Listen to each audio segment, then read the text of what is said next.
Mo Nawaz from Success News. Today we have Kelvin Golding with us. Kelvin is a new editor to the Success News team. I'll let Kelvin explain what he will be doing for Success News. Kelvin, first of all, I'd like to welcome you to the Success News team as an editor. Can you please tell the audience out there what it is that you actually do? I know it's in marketing, so if you'd like to elaborate on that.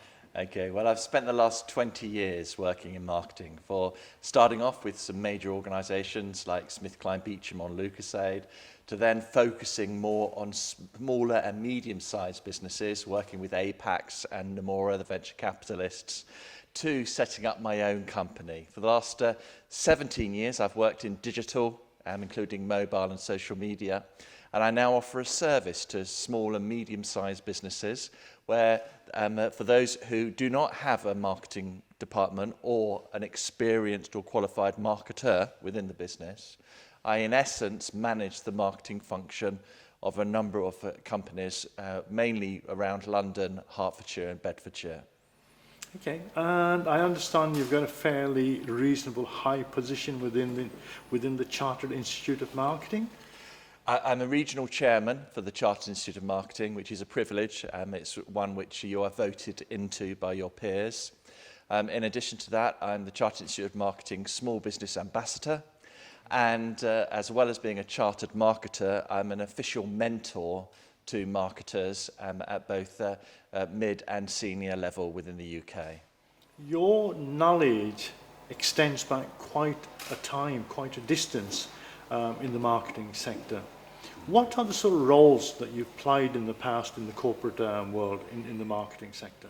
Okay, well, very interestingly, and also I'm very grateful that within the world of FMCG, which is fast-moving consumer goods, where I started, they insist, and I don't know whether they still do it today, that all marketers on the graduate program start off in sales. And I had the privilege of being trained professionally in sales, doing so well as winning a number of awards, becoming a sales trainer, and then moving into trade marketing and brand marketing. But following on from that, it's been a really exciting journey, really, as at the early stages of my career, the world of digital started. And in 1997, I launched a website which was the first one in its sector, which won some awards. And then I moved on to work with Apax and Nomura as their digital marketing manager within an incubator of businesses where we gained funding. So we had to pitch for the funding. We created a business because we got given so much money to identify an opportunity, which involved both primary and secondary research, and then launched the business and then sold it. And then I got more involved with social media marketing, mobile marketing, and worked with clients like Nokia and Tesco, Marks & Spencer's, Procter & Gamble, etc. And then I moved from client side to agency side. So I worked with a medium-sized advertising agency in London as their managing director, and we worked with clients like BMW and a whole range of other companies, including British Airways, etc., where we were managing their marketing communications and customer relationship management part of that, and that included digital. So I was involved with Gossard's launch of the first mobile SMS responsive campaign in the UK. I think that was in 2003, which got written up in Marketing Week, which was a huge success, sold out of stock within 8 weeks. And also then I moved, doing the agency work, I decided to move consultancy side. So it's like a spin-off of McKinsey, where I was working with FTSE 100 clients at board level, not necessarily with marketing directors, actually mainly with chief executives and managing directors of companies like Boots and Rolls-Royce and RAC, etc. And that work was focusing on communications and internal communications before I went charity side as a chief marketing officer for an international charity, and then decided, look, I love the small business area first. My father's been, for 50 years, successfully run a small business. I've been around small businesses and startups. That's where my passion is. So I set up this business called Marketing OutSourcing Team with the support and endorsement of probably the UK's most famous marketer, Professor Malcolm MacDonald. Wow. Kelvin, can you, for the benefit of the audience out there, elaborate a little bit more about the difference marketing and sales roles play. A lot of people get confused between sales and marketing. They either see it as one thing with two different names, others see it as two different sort of things altogether. Now, can you elaborate on that a little bit more? Yeah. So let me give you an example of one of my clients. They're a public limited company. They turn over about 15 million.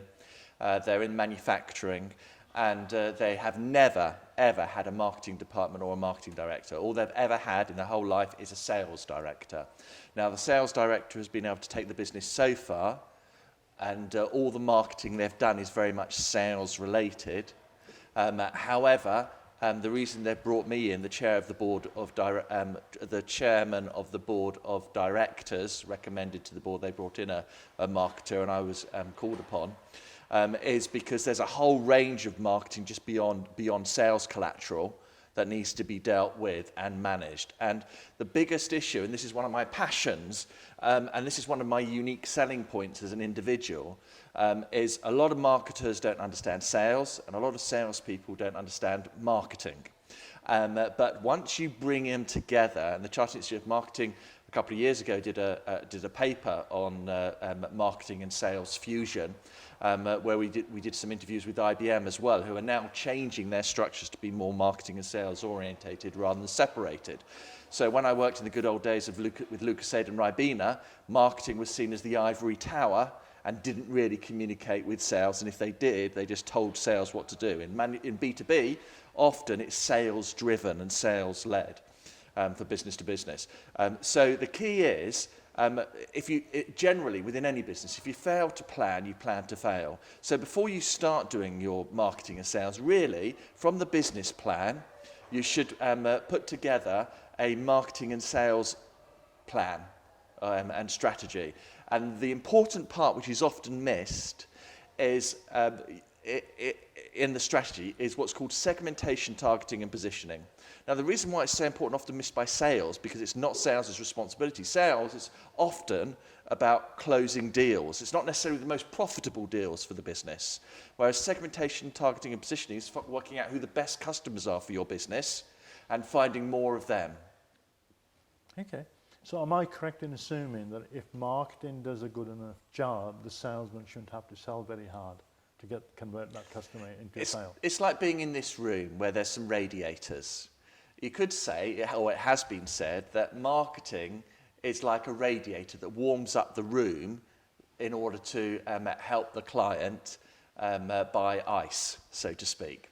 However, the reality is, and there is a debate, because I'm a fellow of the Institute of Sales and Marketing Management, as well as a fellow of the Chartered Institute of Marketing, of where marketing and sales fit. And I strongly believe, and this is going to upset some salespeople, that actually under marketing, and I do lecture at a number of universities in postgraduate marketing, as well as for the Chartered Institute of Marketing and the IDM, if we just take the basics of marketing being product, price, place, promotion, now suddenly you can see why there's a difference between sales and marketing just on the 4 Ps, and amazingly they still are used, although the model's from the 1960s.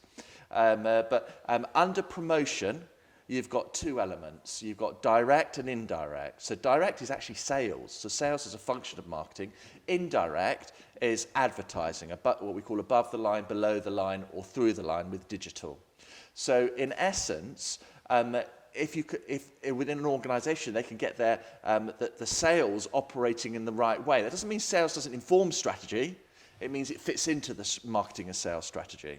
It works the best. And the result of that can be rather significant. So generally within SMEs, I'm afraid to say that about 50 to 70% of SMEs are using their marketing budget ineffectively. Part of the reason why it's not used more effectively relates to the strategy and focusing campaigns and activities and communications and developing the brand around the strategy rather than around some history. Because the customers you had yesterday aren't necessarily the best for you for tomorrow. And there's a saying which also says what you did yesterday won't necessarily work for you, won't necessarily work for you today.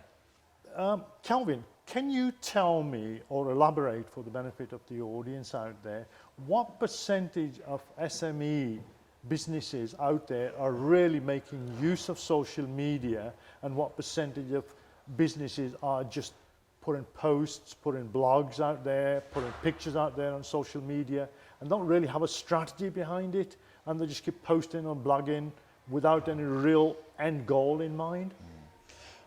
What I challenge you to do is to try and work out how much time each week or month and how much money each month is invested in doing the social media for your organisation, and then what attributable new business can you identify has come in over the last few months. Less than 30% of companies, small and medium-sized businesses that is, in the UK are doing social media correctly. Part of the reason is it's not about likes, it's not about engagement, although social media agencies, as well as email or marketing automation agencies, may sell you the story of engagement. At the end of the day, if as a business owner, it's about profit.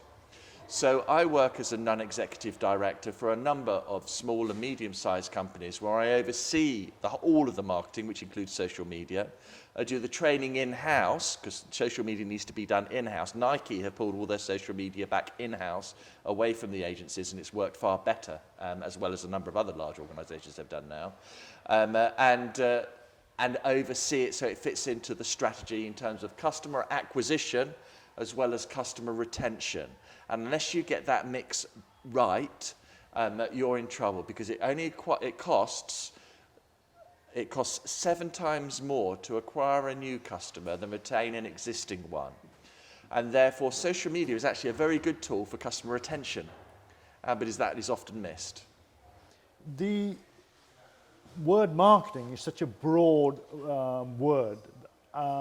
If SMEs were trying to reach out to their audiences, there are different channels like direct response, using social media, mail shots, sending out corporate brochures, sending out targeted multi-touch point letters to try and engage. What role does direct response still play, especially now in the digital age where people are still using postal to reach out to their target audiences? Well, absolutely. There's 2 points there. A recent survey by the Direct Marketing Association showed that direct mail is actually getting a better response rate than email marketing now. Direct mail definitely still has its place, particularly for B2B, business to business, and is enhanced when it's followed up with telemarketing activity. However, in regards to all the different channels, this is where what's called marketing attribution comes into place, in order to identify how you first connected with the customer, the communications that customer received before purchase, when they purchased, to see what are the most relevant triggers. So if, for example, the corporate brochure, which isn't actually involved in that process, then it could be argued that you need to spend less on a corporate brochure and more on another important area, which might relate to exhibitions or direct marketing, or to do with some email marketing or search engine optimization with keywords on Google AdWords, or what's working actually very well for small and medium-sized businesses at the moment is Facebook advertising. Look at this is the way to do clever or smart marketing, is to look at what channels you're using at the moment, and what business you can attribute through those channels.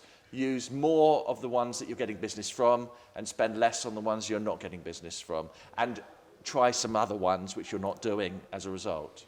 Okay, excellent. Kelvin, I know you sit on a number of companies as a non-executive.